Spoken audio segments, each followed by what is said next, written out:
Welcome to Everything Mental Health with your hosts, Chris Weeks and Maureen Edwards.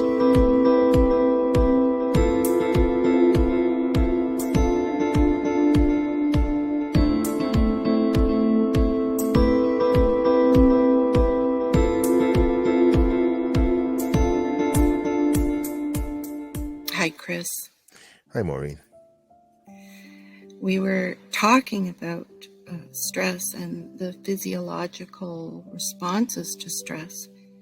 And in positive stress, so one of the main mechanisms is the blood pressure might be very low, meaning that the lumen of the blood vessel is widened or just more open. That inside part where the blood's flowing through has a wider space. Mm-hmm. So if there's less resistance, there's less pressure, so the blood pressure will drop. Mm-hmm.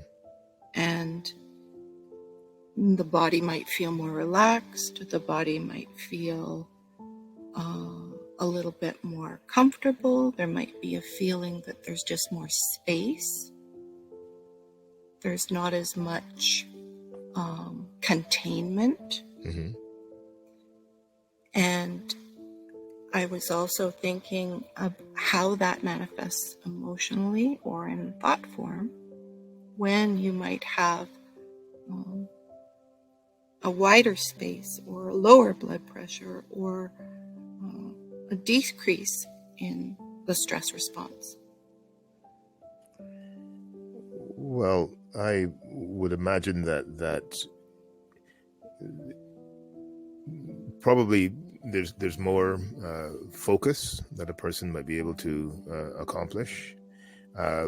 What comes to mind is getting feeling not necessarily under pressure to get, say, a paper completed, but being able to focus that energy then that could be overwhelming into deeper research, forming order, finding order in how you're going to lay out that paper or something of that sort, like that.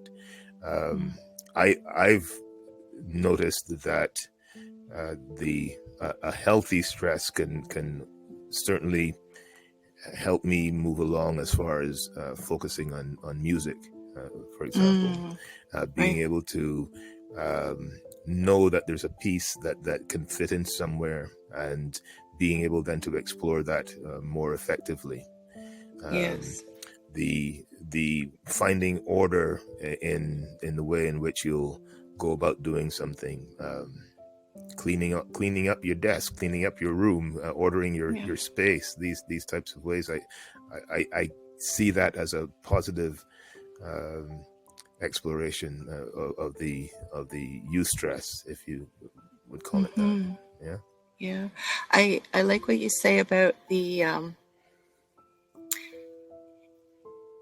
I can't remember how you described it, but it's kind of like this perfect amount of stress. So I'm thinking of a blood pressure of 110 over 70 or 120 over 80. That phenomena that doctors say, oh, you've got this great blood pressure, and it's kind of in this respect, there's enough stress, but there's not too much stress. There's this Right. perfect range where there's a little bit of pressure, there's a little bit of force of the blood going through to get to its direction. Yes. And nourish all of the body parts, but there's not too much that it's overwhelming or too much for the person to take in.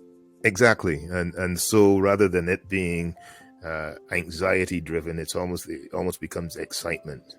Then it's Right. almost right.